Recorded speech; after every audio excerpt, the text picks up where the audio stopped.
Voilà donc pour ce discours, un peu plus court, et c'est logique, Adrien Gindre, que le discours de 2017 qui avait duré, je crois, 11 minutes. Voilà, il y a une minute qui a duré à peu près 9 minutes. Un point peut-être à retenir, la toute première phrase. Ceci est un mandat nouveau, ce n'est pas la continuité du mandat précédent. Tout doit être nouveau. Le mandat donné à Emmanuel Macron pour un second mandat n'est pas le même que le premier. Absolument. D'ailleurs, depuis plusieurs jours, son entourage se bat contre le mot de réinvestiture. Pour eux, il s'agit bien d'une investiture pour un mandat différent. On l'a entendu avec deux verbes que le président de la République a répétés à très nombreuses reprises, agir et servir, qui ont structuré son discours. Et cette phrase de fin qui a été travaillée depuis plusieurs jours, le serment de léguer la planète plus vivable et la France plus forte. Et voilà, le baryton dont nous parlions tout à l'heure, Don Giovanni, Mozart, l'air du champagne. Faute de champagne dans les coupes, il y en a dans les oreilles.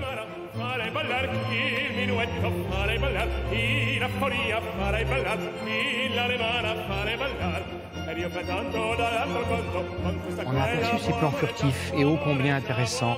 Le père d'Emmanuel Macron, col ouvert, très décontracté, ses apartés, les poignées de main appuyées avec François Bayrou à l'instant, Stanislas Guérini que l'on voit, dont on voit la calvitie tout en haut à gauche de l'écran, avec la main sur l'épaule, Gabriel Attal, tout sourire. Le jeune ministre de la Ve République et qui compte bien effectivement rester dans ce gouvernement. On a aperçu également à l'instant ceux qui ont contribué à travailler ce discours que l'on vient d'entendre. Bruno Roger-Petit à la droite de l'écran, juste un tout petit peu plus loin, Jonathan Guémas qui est la plume du président de la République. Et là, on voit le gouvernement toujours en place, donc on le rappelle, puisqu'il n'a pas démissionné. Et Jean-Baptiste Lemoyne, cet homme avec la chevelure poivre et sel au milieu. Et puis on a vu, point important, que Emmanuel Macron avait une sorte de Bristol, de carton, avec une écriture manuscrite au milieu de son discours, qu'il a achevé, nous dit-on, avec sa plume, Jonathan Guémas, quelques instants, quelques minutes avant d'aller dans la salle des fêtes. Je vous le certifie pour avoir parlé avec la plume de ce discours encore ce matin. Il n'avait pas lui-même la toute dernière version du discours, puisque le président de la République était encore en train de la retoucher.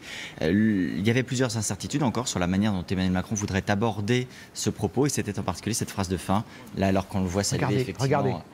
Dans une complicité qui n'est pas feinte. Essayons d'écouter peut-être.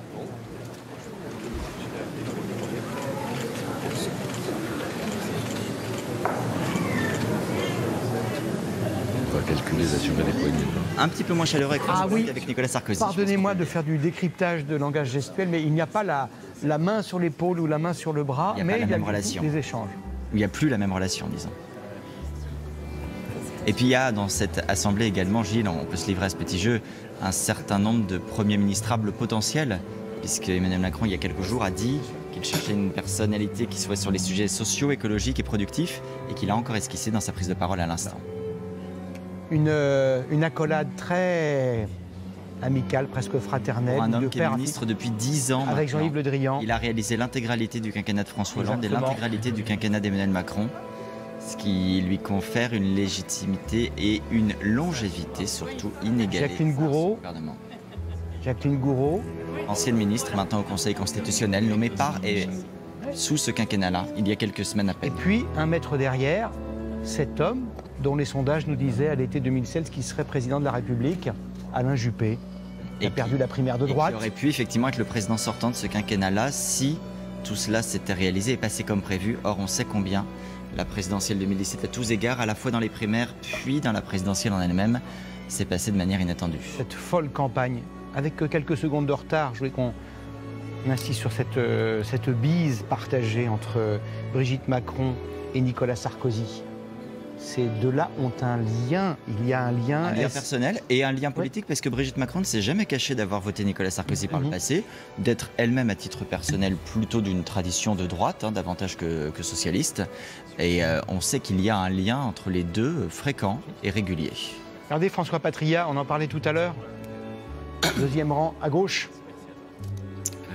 Soutien de la première heure et qui pour l'anecdote, lorsqu'il avait eu un très grave accident il y a plusieurs années maintenant, un accident de la route, avait décroché son téléphone et en premier appelé Emmanuel Macron pour l'appeler en secours et en soutien, ce qui dit la force de la relation entre les deux hommes.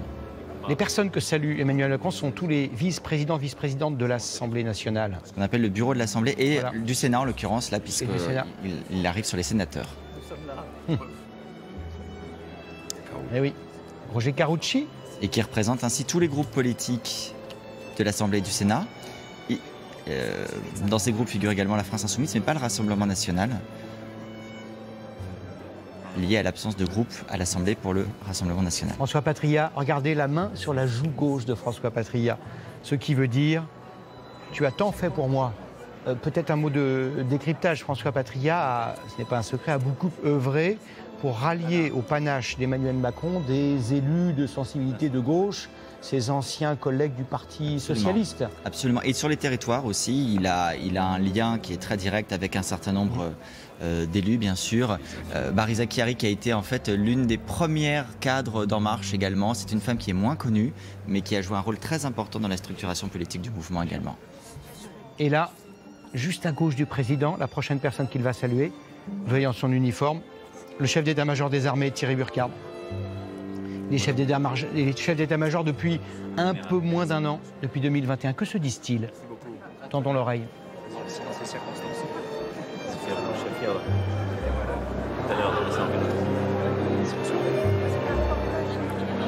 L'amiral Roland, qui est le chef d'état-major particulier du président de la République, c'est le militaire de haut rang qui est le plus proche physiquement du président et qui est le garant du fait que les idées maîtresses du président et ses ordres sont bien transmis. Regardez Pierre.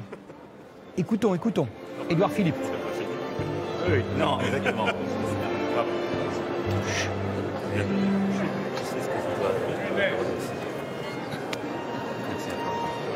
Mon Dieu, que se disent-ils? Il y a du dit et du non dit. Quoi qu'il advienne, la Constitution... En 2017, rappelons-le, avant d'être nommé Premier ministre, Édouard Philippe n'avait pas fait la campagne d'Emmanuel Macron. Ah non, il était dans le dernier carré des juppéistes. Il était l'un des conseillers avec Gilles Boyer. Il était du côté d'Alain Juppé. Il a été un Premier ministre actif, respecté, populaire. Et vous noterez par ailleurs que c'est un ancien Premier ministre. Il n'est plus placé désormais au tout premier rang qu'on a vu tout à l'heure, loin des anciens chefs d'État, loin de l'ancien du gouvernement sortant. Il est là parmi les invités parlementaires. Parce que parmi ces 500 invités, peut-être figure le prochain président ou la prochaine présidente, puisque quoi qu'il advienne, au terme de la Constitution, Emmanuel Macron ne se représentera pas en 2027. Et donc on dit toujours qu'à l'aube d'une réélection, le mandat s'achève. Pierre-René Lemas? Absolument. Le mandat s'achève la semaine prochaine en réalité. Alors je ne suis pas sûr que ce soit dans ce qu'on voit à l'écran qu'on va trouver la clé. La clé, parce que là nous voyons la Cour des comptes, les représentants des cultes. Je crois même avoir vu mon successeur à la tête de la Caisse des dépôts et consignations, qui est juste derrière le premier président de la Cour, et le préfet de police. Tous les cultes ont été confiés d'ailleurs. Sabrina, précisons juste, parce que c'est quand même important, que les représentants du culte juif ne sont pas là aujourd'hui, non pas parce qu'ils boycottent cette cérémonie, mais parce que nous sommes effectivement samedi et que Shabbat les contraint, mais ce n'est bien évidemment pas un acte politique. Marc Guillaume, qui est le préfet d'Île-de-France. Et puis, bonjour, vous allez bien? Les invités, on en a parlé tout à l'heure, avec... Merci à vous. Les choix qui ont été faits par Emmanuel Macron et son entourage d'honorer, de rendre hommage, alors qu'on voit le préfet de police à droite, Didier Lallemand. Martine Brousse, présidente de la Voix de l'Enfant. Oui. L'association. Pardon, j'ai perdu ma voix encore. Comment ça va? L'émotion. L'émotion. Félicitations. Ouais. Jean-Marie Bockel. Ah oui, c'est terminé. Merci d'être là. Je sais que tu as... Jean-Marie Bockel derrière, qui a lui-même perdu un fils en opération. En 2019. Et en l'occurrence, connaît mieux que personne ce qui est la douleur que peut représenter une intervention extérieure de la France. Merci à toi. Échange avec Brahim Asloum. Comment vas-tu? Merci. Alternance, les JO. Bien sûr. Les JO, voilà. Voilà, il y a du poids, il y a des boxeurs, il y a des athlètes. Estelle Mosley, Brahim Asloum. On l'a entendu tout à l'heure, le chef de l'État lui-même soulignait d'ailleurs que le sport occuperait une place importante de son mandat, à la fois parce que c'est une notion importante pour la jeunesse, mais bien sûr parce qu'il y a les JO 2024 dans ce quinquennat. Et c'est la raison d'ailleurs de la présence des collégiens que l'on a entendu tout à l'heure au micro de nos équipes, parce que ce sont des collégiens qui déjà aujourd'hui travaillent à la préparation de cet événement qui sera un événement majeur de la mi-quinquennat.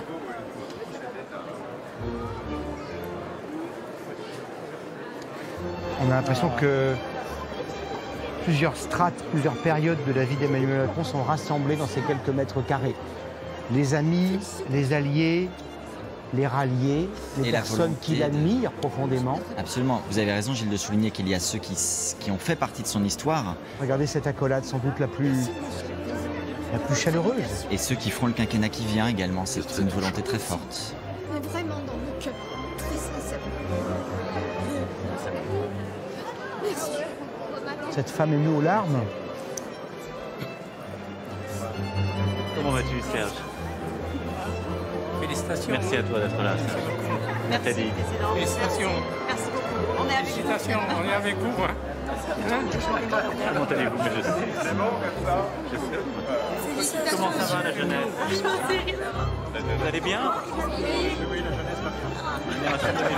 Collégien de l'Oise et juste à côté la maire de Beauvais, Caroline Cayeux. Dont on a dit, Adrien, qu'elle pourrait être éventuellement sur une liste de ministrables. Ça fait partie des choses qui sont dites, beaucoup de choses sont dites. Ça peut se dire aussi pour ceux qui sont à côté d'Albert Falco de Toulon ou Christian Estrosi de Nice. L'un n'empêche pas l'autre, il y a plusieurs personnes dans un gouvernement. Et effectivement, il y a beaucoup de candidats en l'occurrence pour le gouvernement qui vient. Emmanuel Macron aura l'embarras du choix. Enfin, tout est dans l'art de ne pas déclarer sa candidature. Absolument. Surtout avec Emmanuel Macron qui déteste les postulants trop actifs publiquement. Claude, comment vas-tu? Et là, ce sont des personnalités, en l'occurrence, qui viennent de la droite, hein, parce que c'est aussi l'une des singularités des derniers mois et des dernières années. Et c'est la région PACA, Albert Falco, la région sud, chère à votre cœur. Et la région Hauts-de-France pour Caroline Cayeux, à quelques kilomètres de Paris. Vous savez, Sabrina Agresti-Roubache, pourquoi Emmanuel Macron on dit qu'il a une passion pour Marseille, pour le Sud.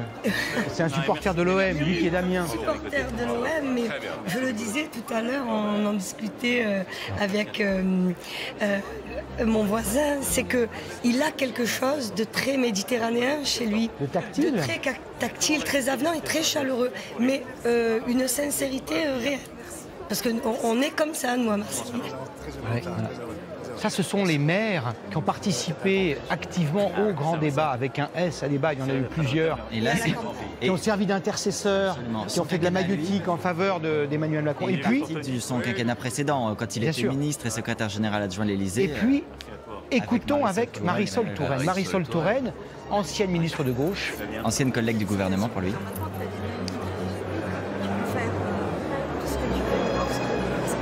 Dans un pays... Tu peux l'embarquer. Mais on peut l'embarquer, je pense. C'est ce que j'ai essayé d'esquisser. Absolument. Pourrait-elle rallier un gouvernement? Rappelons un mot de politique, un mot quand même, que la réforme voulue par Emmanuel Macron s'inspire très fortement de celle de Marisol Touraine. Absolument, d'ailleurs, Manuel Valls. Il n'a pas mis fin à la réforme Touraine qui continue de se prolonger, on l'oublie, mais la réforme Touraine continue de prolonger la durée de cotisation. Ça va secouer, mais... il fait un boulot formidable. Non, c'est vrai. C'est parmi les plus durs. Comment ça va? Est-ce que le premier aveu, ça va secouer? Oui, après, ça va secouer. Oui, concède le président nouvellement élu. Absolument. Ça va secouer. Avec une grande lucidité, je crois, de part et d'autre. Et d'ailleurs, on a senti dans le discours du chef de l'État tout à l'heure que la tonalité était différente de 2017. Il y a moins d'optimisme, moins d'élan, moins d'enthousiasme. Il a d'ailleurs rappelé tout à l'heure lui-même, c'est le mot qu'il a employé, la gravité, la conscience de la gravité du moment. Et il a souligné la conjonction de défis, rarement une telle conjonction de défis à laquelle nous avons été confrontés. La guerre à nos portes, le défi climatique, la fatigue démocratique sur les épaules d'un seul homme, en l'occurrence Emmanuel Macron, parce qu'on l'a dit tout à l'heure. On l'a dit tout à l'heure, la Ve République attribue beaucoup de pouvoir au président français. Là, c'est le monde de la culture. Ah ben là, vous avez l'homme des planches et l'homme du théâtre, Guillaume Gallienne, François Cluzet, deux remarquables acteurs. On avait tout à l'heure notre micro, producteur et ami également d'Emmanuel et Brigitte Macron. Vous posiez la question, Gilles, à l'instant sur Marisol Touraine. Rappelons qu'elle a beaucoup contribué à ce quinquennat, mais d'une manière presque involontaire, puisque Gabriel Attal, porte-parole du gouvernement, est l'un de ses anciens conseillers. que Benjamin Griveaux, qui était au gouvernement au début de quinquennat, était aussi l'un de ses anciens conseillers, et que la communication de Jean Castex aujourd'hui est assurée par une femme qui s'appelle Magada Boulos, qui est également l'ancienne conseillère en communication de Marisol Touraine. Henri Guénaud, le discours, l'allocution d'Emmanuel Macron pesait au trébuchet. Pardon de le dire, mais est-ce qu'en ce jour de rassemblement, le discours doit être consensuel? Est-ce qu'il faut gommer les aspérités? C'est pas ce jour-là qu'on dit les choses les plus chargées de sens? Si, mais en même temps, ça a beaucoup de sens de vouloir gommer les aspérités et de vouloir incarner l'unité, puisque cette fonction, elle est double. Elle est à la fois fait du président de la République le chef d'une majorité présidentielle, et il y a plus encore dans les institutions assorties du quinquennat. Mais la première fonction d'un président de la République, sa fonction la plus symbolique, la plus importante, c'est quand même d'incarner l'unité du pays. Voilà, il est le président de tous et il va parler au nom de tous. Et c'est un effort à faire sur soi-même, très important pour quelqu'un qui ne peut arriver là que par le combat politique, donc dans le clivage. Mais moi, je voudrais faire une remarque, quand même, je ne peux pas m'en empêcher. Je trouve le discours du président a été incarné assez bien ce que doit être un discours présidentiel ce jour-là. Vous remarquerez qu'ils sont moins forts que les discours que tiennent les présidents des États-Unis au moment de leur investiture. Il y a plus de politique, il y a toujours une formule très très forte, plus de souffle, pour essayer d'incarner le mandat qui va venir. Mais il était tout à fait dans son rôle. En revanche, moi je crois que dans une cérémonie de ce genre, tout doit être à sa place, tout le monde doit être à sa place, et qu'il y a quelque chose qui m'a paru extrêmement déplacé, c'est une remarque du président du Conseil constitutionnel sur la façon de réviser la Constitution. Vous avez noté également. Oui, parce que... Pas de révision, enfin, allez-y, mais pas de révision, disait Laurent Fabius, qui trahirait l'esprit de la Constitution. Alors, on sait très bien ce qu'il veut dire, ça a échappé sans doute à beaucoup de gens, veut dire que la procédure de l'article 11 est une procédure à proscrire. Alors je rappelle qu'il s'exprime ici en tant que président du Conseil constitutionnel, que premièrement le Conseil constitutionnel n'a jamais rendu de décision sur cette question. Donc l'avis est tranché. Non, mais ce que voulait dire Laurent Fabius, c'est ne faites pas, Monsieur le Président, un mauvais usage de l'article 11. Il parlait directement de l'article 11. Donc la première chose, c'est qu'il en parlait à titre personnel, mais alors qu'il s'exprimait en tant que président du Conseil constitutionnel. Deuxièmement, que cette cérémonie-là n'existerait pas, que cette élection du président de la République au suffrage universel n'existerait pas si le président de la République de l'époque, le général de Gaulle, il y a 60 ans, n'avait pas utilisé la procédure de l'article 11 pour la faire adopter. Il y a quand même quelque chose d'étonnant. Voilà, donc je trouve que ça, c'était déplacé compte tenu du fait que c'est une cérémonie où tout le monde doit être à sa place, chacun doit être à sa place, chaque institution, chaque prise de parole. Voilà. Et puis petit détail que nos téléspectateurs qui aiment les chiffres auront peut-être noté, en fait Laurent Fabius, qui avait évidemment appris par cœur son discours, s'est un tout petit peu trompé dans le résultat final de l'élection. Il a annoncé qu'Emmanuel Macron avait été élu avec 18 678 639 voix. En fait, il lui a ôté 90 000 voix. Emmanuel Macron a été élu, sauf erreur de ma part, avec 18 768 639 voix. Ça, voilà, absolument. La chose est dite. Je lui pardonne plus cette erreur de chiffre que voilà, ça remarque sur... C'est la coquetterie de Laurent Fabius qui avait pu faire tout de tête sans fiche pour les chiffres, mais c'est vrai que retenir des chiffres en millions, c'était une gageure. Si je peux me permettre une autre remarque, on parle beaucoup de l'héritage monarchique dans ce genre de cérémonie. En réalité, il n'y a pas d'héritage monarchique. En réalité, ce genre de cérémonie est propre à tous les pouvoirs. Voilà. Et les États-Unis ont une cérémonie d'investiture extrêmement solennelle. Ils n'ont jamais connu la monarchie. Enfin, ils se sont libérés. C'était des colonies britanniques pour la plupart, mais ils n'ont jamais connu la monarchie. Ils ne font pas référence à la monarchie. C'est juste un moment solennel où quelqu'un est investi d'un pouvoir qui le dépasse. Et toute société a besoin de rites pour arriver à ce que ce pouvoir prenne une forme de légitimité qui soit partagée par tout le monde. Et même quand la plupart des gens ne le savent pas, quand on demande aux gens ce qu'ils pensent de cette cérémonie, en fait, ça n'a pas beaucoup d'importance. Ce qui compte, c'est ce qu'ils ressentent au fond d'eux-mêmes et qu'ils ne sont pas toujours capables d'exprimer, mais dont une société a absolument besoin. Et tout à fait, dans tous les niveaux de lecture de cette cérémonie. Je veux qu'on revienne à ce qui s'est passé il y a 4 ou 5 minutes, lorsque une femme qui était au premier rang a étreint le président de la République, qui lui-même l'a prise dans ses bras. C'était la mère de Samuel Paty. Et je sais que, il me semble que le président est allé rendre visite il y a peu, Sabrina, vous me confirmez, il est allé rendre visite discrètement, hors caméra. Regardons ces images. Voilà. Et il est allé leur rendre visite, sans caméra, sans journaliste, sans témoin. Je crois qu'entre les parents de Samuel Paty et lui-même, regardez cette image, il s'est passé quelque chose. Oui, oui. Et d'après son entourage, d'après l'entourage du président, c'est vraiment, ça a été une épreuve pour le couple présidentiel. Brigitte Macron étant prof, elle aussi, ils ont vécu ça. Ils ont rencontré les parents de Samuel Paty, son fils. Ils ont beaucoup discuté sur la manière dont Samuel Paty avait préparé le cours pour lequel il a été assassiné. Et c'est quelque chose qui les a profondément marqués. Bien sûr, puisque le chef de l'État est... C'est un des chocs les plus forts pour eux, à titre personnel. Le chef de l'État est aussi garant de la sécurité des 67 millions de Français. Il y a ce qui est en son pouvoir, et ce qui, évidemment, au-delà de son pouvoir. Alors à l'instant, la personne en fauteuil à la droite de l'écran qu'Emmanuel Macron vient de saluer, c'est un homme très important aussi, Patrick Toulmès. C'est chez lui, en 2016, qu'Emmanuel Macron était allé déclarer sa candidature à la présidentielle pour la toute première fois.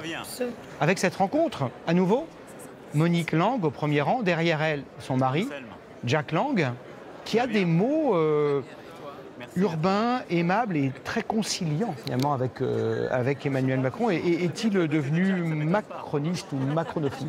En l'occurrence, quand vous voyez que le Parti socialiste aujourd'hui fait des alliances avec la France insoumise, il ne fait guère de doute que Jack Lang est plus proche de la Macronie que de la France insoumise aujourd'hui et qu'il fait partie de ces socialistes qui sont plus inspirés par cette partie-là de l'échiquier politique. Sortons un instant de la salle des fêtes. Allons retrouver Alison Tassin. Vous êtes dans les jardins de l'Élysée parce qu'il va se passer encore beaucoup de choses et ce sera encore la continuité de cette cérémonie. Oui, l'ultime étape de cette cérémonie, le passage des troupes en revue par Emmanuel Macron, et le soleil vient de pointer le bout de son nez pour l'arrivée qui est prévue du président de la République d'ici quelques minutes sous son bureau habituel. Il va passer les troupes en revue sur une musique très particulière, celle du Bagad de Lan Biwé, Entre terre et mer. C'est une musique qu'on a beaucoup entendue, notamment pendant les hommages nationaux, et notamment celui sur Cédric de Pierrepont et Alain Bertoncello, les deux commandos tués pour libérer des otages au Burkina Faso. Et c'est là aussi une partie de cette cérémonie qui sera très symbolique parce que les corps représentés ici sont ceux qui ont marqué le quinquennat d'Emmanuel Macron. On pense aussi au CPA-10 qui a aidé à l'évacuation des civils à Kaboul et des Français. Et puis il y a aussi par exemple des troupes qui appartiennent au bâtiment militaire Monge. Ce sont ceux qui notamment sont en charge des essais et du maintien de la dissuasion nucléaire. Voilà pour cette cérémonie qui va se dérouler tout à l'heure, ultime étape, et qui sera bien sûr ponctuée par 21 coups de canon tirés du côté des Invalides. Merci Alison. Alors que les remerciements, les échanges, les messages d'encouragement continuent dans cette très grande salle, alors que devant Emmanuel Macron, l'une des filles de Brigitte Macron, Candice Nedelec. Tiffaine Ozière, qui est avocate et qui est la plus jeune fille de Brigitte Macron et qui connaît donc Emmanuel Macron depuis très longtemps, puisqu'ils se sont mis en couple, Brigitte et Emmanuel Macron, lorsqu'elle avait 12 ans. Et donc voilà, elle le considère aussi comme son beau-père qu'il est. Et lui, comme il dit mes enfants, quand il parle des enfants de Brigitte Macron. Donc, et un autre point commun, tous ou beaucoup d'entre eux étaient à la Providence, cette école d'Amiens. Brigitte Macron était prof de lettres, était enseignante et prof de théâtre. Et prof de théâtre. Rencontrés dans cette salle de Emmanuel théâtre. Macron était élève. Exactement. Il a l'âge de Laurence Ozière, la fille qu'il vient d'embrasser. Voilà. Donc là, c'est vraiment le cercle familial. Voilà. Les enfants, les petits-enfants de Brigitte Macron. La maman d'Emmanuel Macron qui l'embrasse. Voilà. Son père, d'ailleurs, pendant la campagne, est intervenu, lui qui parle très peu. Pour la première fois depuis très longtemps. Pour la première fois, oui. En disant que, voilà, alors qu'il peut être parfois assez dur avec son fils, il n'est pas toujours d'accord avec son fils, ce qui lui vaut d'ailleurs des disputes avec sa mère, dont il est divorcé depuis de nombreuses années. Mais oui, il a dit que, voilà, il reconnaissait qu'il trouvait un peu dur les Français avec son fils et qu'il avait quand même fait le job pendant ce quinquennat. C'est d'ailleurs à remarquer, les deux parents d'Emmanuel Macron sont très discret depuis le début du quinquennat. Ils ne sont pas ses supporters. Voilà, il y a très peu d'interventions. Vous le mentionniez, cette interview du père, voilà, que l'on voit juste à gauche de l'écran, très décontracté, les mains dans les poches. C'est un neurologue. Médecin, professeur de neurologie, je parle sous votre contrôle, au CHU d'Amiens pendant de longues années. Oui, il n'est pas impressionné plus que ça par la fonction de son fils. Sa femme était également médecin, elle était médecin conseil à la sécurité sociale. On le disait tout à l'heure, il y a vraiment une lignée, une fratrie son de médecins. Son frère qu'on a aperçu écoutez. médecin.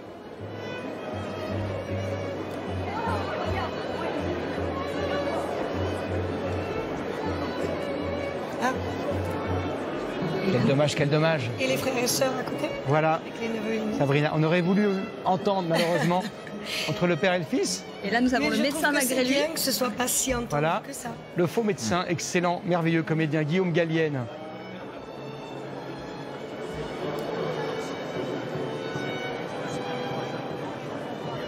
Oui, un des points communs, vous parliez de la proximité entre Brigitte Macron et Nicolas Sarkozy, c'est qu'ils sont tous les deux très fascinés par le monde du spectacle. Donc Nicolas Sarkozy est allé jusqu'à épouser Carla Bruni. Leur premier amour commun, c'est le théâtre. C'est un cours de théâtre que Brigitte Macron et Emmanuel Macron se rencontrent. Et là, on Sabrina. voit Rima Abdulmalak, sa conseillère culture, juste derrière Bernard Montiel. Donc là, c'est le coin culture, je confirme. Juste derrière. Parce que tous les élèves que nous avions interrogés il y a quelques années, en 2017, lorsque nous ne connaissions pas les personnalités de Brigitte Macron et d'Emmanuel Macron, tous les anciens élèves à Paris, à l'école Franklin ou à la Providence à Amiens, disaient à quel point Brigitte Macron avait été une enseignante lumineuse, impliquée. J'ai une anecdote absolument drôle. Elle me fait le retour de mon livre, elle lit mon premier livre et elle m'appelle, je pensais qu'elle allait commenter le livre, elle me dit c'est formidable, il n'y a pas une faute d'orthographe, il n'y a pas une coquille. Vous attendiez un autre éloge, hein? Absolument, je disais oui, effectivement, chez Albin Michel, ils sont précautionneux. Et alors pour l'avoir vécu avec Adrien, je peux vous dire que lorsqu'après un débat, lorsqu'après un discours, Emmanuel Macron est jugé moyen ou perfectible par Brigitte Macron, elle le lui dit. Oui. Il n'y a pas de diplomatie. Voilà, donc elle n'est pas dévote. Elle lui dit, tu n'as pas été bon, tu as été trop long, tu as été ceci ou cela. Je lui avais dit, donne-moi un conseil si... parce que là, on parlait de la vie de couple. Et c'est pour ça qu'on a aussi un lien. Mon mari est aussi professeur de droit, historienne du droit. Et elle me disait surtout, toujours, dis-lui la vérité. Dis-lui les choses. Si toi, tu ne lui dis pas, personne ne lui dira. Donc, oui, et elle a continué à enseigner d'ailleurs, tout en étant première dame. Elle a créé cet institut d'évocation pour les élèves, enfin les décrocheurs en fait, les personnes sans emploi de plus de 25 ans. Et donc elle a tenu à continuer à enseigner malgré sa fonction de première dame. C'est quelque chose qui lui tient vraiment. Et ce qui frappe aussi avec Brigitte Macron, c'est que ce n'est pas une, pour reprendre un langage d'une autre garde, une malgré nous de l'Élysée. C'est-à-dire qu'elle est à l'Élysée, elle y est heureuse. Elle ne dit pas comme Bernadette Chirac que c'est une prison ou c'est un tombeau. Bernadette Chirac a bien aimé l'Élysée. Hein, oui, pas au début. Pas au début. Où elle n'est pas dans l'effacement total, comme pouvait l'être Anémone Giscard d'Estaing, ou dans des actions caritatives ou humanitaires très en dehors de l'Élysée, comme l'était Daniel Mitterrand. Avec Bernadette Chirac, d'avoir quand même pris les choses en main, que ce soit sur le plan associatif, symbolique. Rappelons que Brigitte Macron a pris la suite sur les pièces jaunes, qui est quand même une opération très importante, mais y compris même dans la décoration de l'Élysée. Depuis son arrivée, Brigitte Macron a beaucoup renouvelé. Elle a fait entrer un art plus contemporain. Elle a voulu aussi faire entrer de nouveaux artistes inconnus, donner leur chance également à des personnalités moins classiques. Ça, c'est une grande tradition qui avait été inaugurée par Claude Pompidou, qui avait fait rentrer Pierre Paulin, les designers. Mais qui n'est pas propre à chaque mandat. Tout à fait. Vous avez raison, il y a certains mandats. Voilà. Enfin, Yvonne de Gaulle était moins révolutionnaire. Et quand Claude Pompidou arrive à l'Élysée, elle fait venir des designers, elle fait venir Pierre Paulin, le salon. Elle fait venir dernièrement Buren pour la Verrière. Voilà. Qui est le chef de la délégation Renaissance au Parlement européen, qui sera d'ailleurs le nouveau nom du parti La République En Marche, Renaissance, et qui a été également le conseiller d'Emmanuel Macron à l'Élysée et à Bercy par le passé. Ça ne vous a pas semblé un peu étrange le mot Renaissance? La Renaissance, c'est quand quelque chose est un peu éteint, un peu mort, non? Vous me permettrez de ne pas émettre d'opinion personnelle sur le nom du Non, parti je vous demandais un point En revanche, de sémantique. Effectivement, il y a un choix. Le choix, en fait, c'est l'alignement européen. Renaissance, c'est le nom qui a été retenu. Renew en anglais pour la délégation au Parlement européen. Et on a bien compris que l'une des priorités de ce quinquennat-là, ce serait effectivement les questions européennes. La guerre en Ukraine venant renforcer tout cela. Et puis il y a la volonté, encore une fois, Gilles, on l'a bien compris, de dire ce n'est pas la suite qui commence aujourd'hui. C'est une nouvelle étape. En Marche avait été rebaptisé La République en Marche. Et désormais, il s'agit de tout refaire. Là, il était avec les footballeuses, avec Laure Boulot. Démentons tout de suite une rumeur urbaine. Nous ne sommes pas liés. Il y a 2 L à son nom. Elle joue un peu mieux au football que moi. Donc il y a ce mélange très intéressant, Henri Guénaud. Il y a le sport, la culture, la politique, les amitiés, la famille. On s'en souvient longtemps, j'imagine, de ce jour, non? Oui, on s'en souvient longtemps. Alors, s'en souviennent longtemps les gens qui sont invités. S'en souvient longtemps le président de la République, parce que, enfin, non seulement il y a la symbolique de la cérémonie, mais il y a ses rapports personnels, ses sentiments personnels qui s'expriment et qu'il vit forcément intensément. Je veux dire, c'est pas juste une question de politesse, de protocole que d'aller serrer la main et d'échanger quelques mots avec tous les gens qu'il a personnellement invités. Je ne parle pas des corps constitués. Je pense qu'il y a vraiment il y a 2 volets. Hein. Vous vous souvenez, Henri, vous étiez en 2007, le jour de l'investiture de Nicolas Sarkozy, l'orchestre joue Albéniz, grand-père ou arrière-grand-père de Cécilia, qui était alors l'épouse du président. Et il y a ce plan, ce travelling arrière, on voit la famille recomposée de Nicolas Sarkozy, jeune homme, il a 52 ans, me semble-t-il, jeune président. Et là, on se dit, waouh, il y a une symbolique, il y a un nouveau, quelque chose de nouveau arrive, un président divorcé, des enfants qui ne sont pas les siens, une famille recomposée. Oui, moi je pense qu'il ne faut pas attacher une importance extrême à l'image que cela donne à la fonction. Je pense que ça, c'est vraiment... Il faut attacher une importance extrême au sentiment que ça exprime, à ses choix personnels. Mais le plus important n'est pas là. Le plus important, c'est la continuité de l'État, c'est la continuité de la nation, la continuité de la République, des institutions. C'est-à-dire qu'un président s'en va, un autre arrive, ou un autre est là et on recommence un nouveau mandat.